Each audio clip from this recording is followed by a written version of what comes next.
Bon, tant que je suis avec mes mèches, etc., je vais rapidement forer le plan de travail pour le robinet de l'évier. Et pourquoi pas installer l'évier ensemble. Allez, je pose la cam et on fait placement du robinet et de l'évier. C'est parti.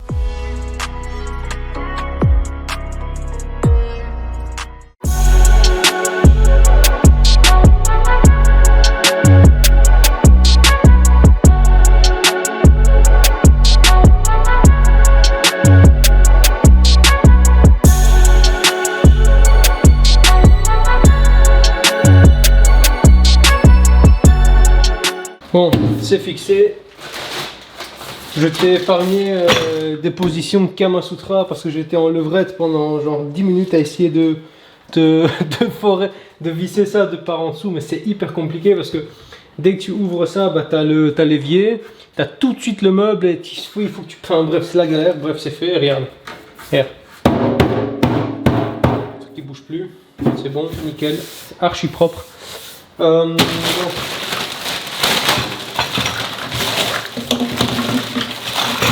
rapidement faire le siphon. Mention spéciale pour les siphons de cuisine de chez Ikea. Franchement, on pourra dire ce qu'on veut. J'ai jamais eu de problème. Ils sont nickel quoi. On sait s'adapter, on sait faire ce qu'on veut avec. Ils sont de bonne qualité. Ils résistent aux produits chimiques en cas de débouchage. Franchement, à ce niveau-là, les gars, les yeux fermés. Ça, il faut le forer. Hein. Tu vois, si tu as un trop plein, moi j'ai un trop plein ici. Donc j'ai tout un truc à mettre, mais pour me connecter avec mon trop-plein, il faut le forer, tu vois. Ça, je vais également le couper tout de suite parce que c'est ici qu'on va se connecter avec le lave-vaisselle.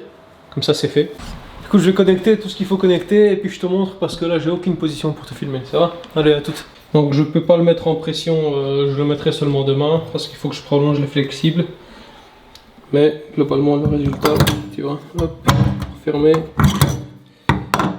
Ça, c'est un truc aimanté, hein. C'est super pratique. Tac, tu vois. Le trop plein. Et par en dessous.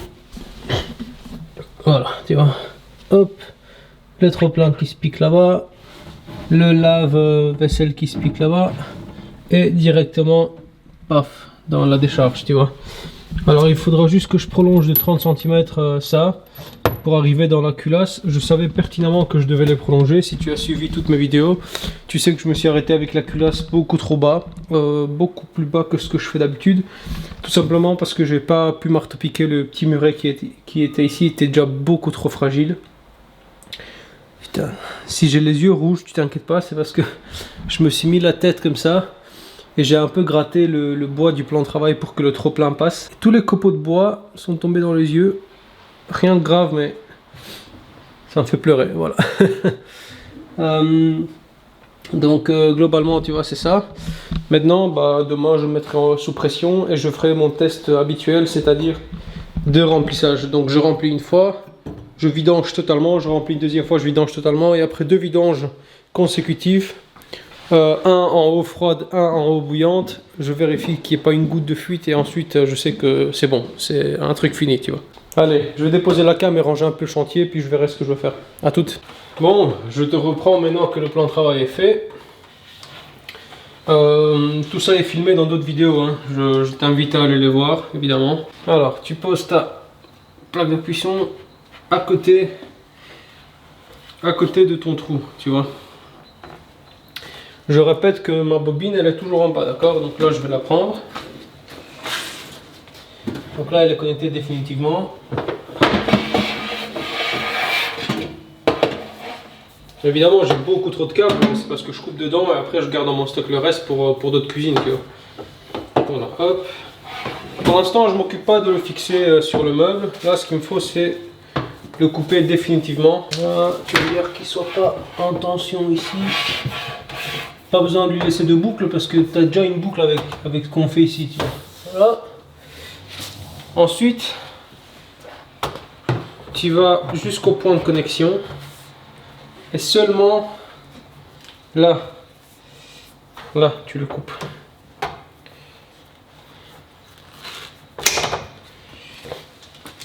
Alors, pourquoi j'ai fait cette manipulation? Pourquoi j'ai fait cette manœuvre? Imagine-toi à la place d'un technicien qui va venir réparer ta plaque de cuisson dans quelques années parce qu'il y a une pièce qui est défectueuse.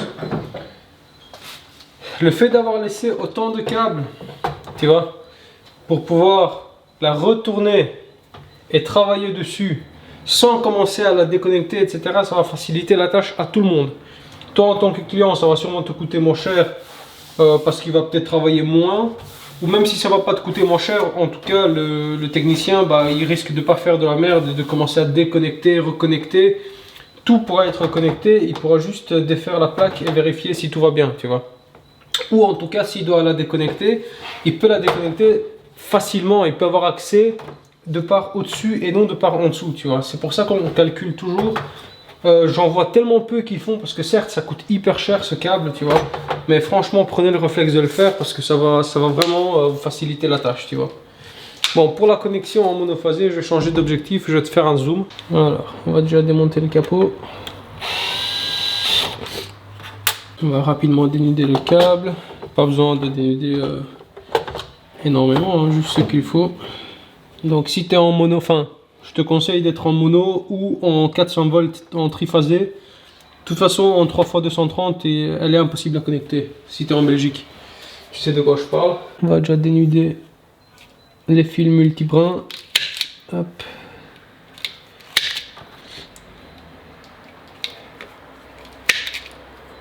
Ensuite, même chose que ce qu'on a fait en bas. Tu prends tes petits embouts de 6.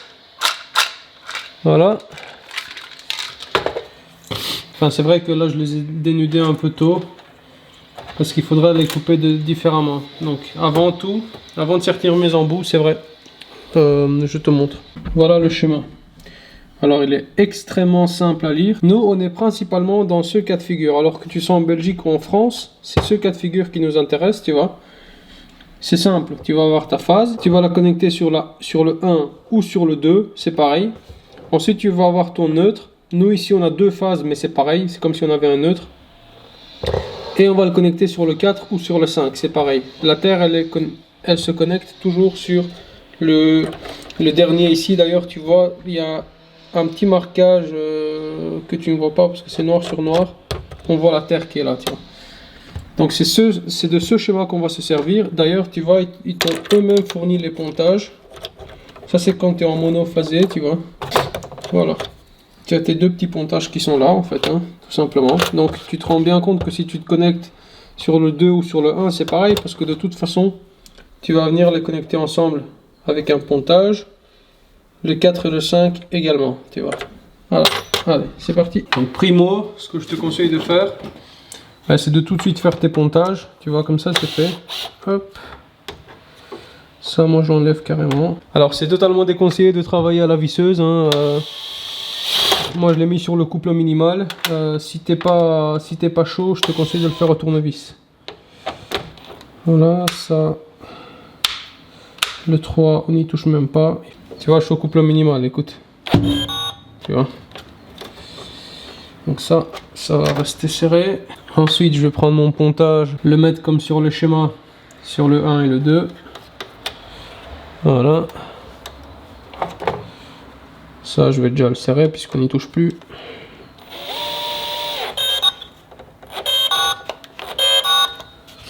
Je vais mettre un couple de 6. Ensuite, l'autre pontage, et on va le mettre sur le 4 et le 5. Ça, c'est le pontage du neutre. Tu les vois, ils sont là et là. Maintenant, je viens me connecter avec mon câble. D'abord, je vais faire la terre, tu vois, parce que c'est le plus proche. Comme ça, au moins, je sais qu'une chose est faite. Voilà. Tu vois, ça c'est ma terre. Donc, ça, elle va venir ici. L'avantage de mettre des embouts, c'est que tous les brins, tu vas les centraliser, parce que si tu as un câble de 6 mm carré mais que derrière tu n'as que la moitié des brins qui touchent qui font contact avec ta borne ici, eh ben, tu n'as plus un câble de 6, hein, tu as un embout de 2, tu vois, ou de 4. C'est pour ça que c'est important de bien centraliser. Et voilà, une fois que tout est connecté, on vient sécuriser le câble. Voilà, ça ne bouge plus. Et voilà. Là, on a une connexion dans les règles de l'art, tu vois. Parfait. Tu vois. Voilà. Alors, une fois que tu l'as fait, ben, il suffit de le remettre gentiment à sa place, tu vois, là, c'est connecté. Et ensuite, tu peux fixer ton câble, retirer les tiroirs. Bon, ça, c'est pas le thème de la vidéo. Moi, le thème, c'est le branchement électrique, tu vois.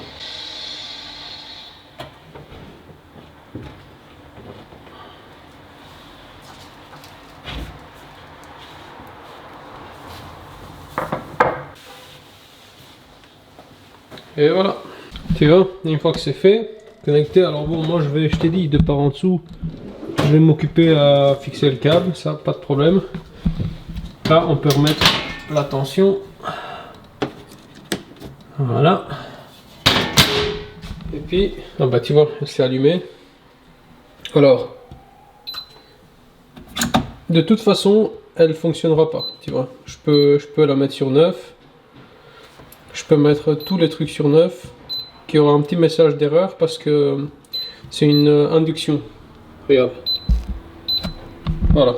Tu vois. Ça veut dire que les plats, il n'y a pas de plat. Tu vois, tant qu'il n'y a pas de plat adapté, il n'y aura rien. Ça va pas chauffer. Mais ça marche, c'est sous tension, tu vois. Voilà. Que ce soit une induction ou que ce soit une vitrocéramique, c'est la même chose, c'est la même connexion. La différence entre la vitrocéramique, c'est que quand tu vas l'essayer, tac, bah, les trucs vont devenir rouges parce que c'est de la vitro, tu vois. Mais c'est exactement le même principe. Voilà, globalement, on a fait le tour de la TAC électrique. Donc, retiens 6 mm² si tu es en mono. Cherche pas à comprendre. Avec du 6 mm² en 32 ampères, globalement, tu peux alimenter facilement quasi n'importe quelle plaque de cuisson jusqu'à 80 cm. Après, si tu prends un truc industriel qui demande 14 kW, bah, tu fais ton calcul. Si jamais tu es en triphasé 400 volts plus neutre, à ce moment-là, si ta plaque de cuisson elle peut tourner en 400 volts, évidemment, la section du câble peut être un peu moins importante. Mais ne sois jamais en dessous de 4 mm². Voilà, cherche pas à comprendre, je vais pas t'expliquer des normes, etc. Juste, voilà, retiens ça et si jamais ta plaque de cuisson peut tourner en 400 volts, bah en fait il y a une formule qui s'appelle la loi d'Ohm en fait, hein, tout simplement. Il y a un calculateur, tu vois. Je te mettrai un lien dans la description. Tu peux taper. Alors, tu peux pas taper la section de ton fil dans la formule, de ton câble. Par contre, tu sais que chaque section représente ou peut transporter un certain ampérage.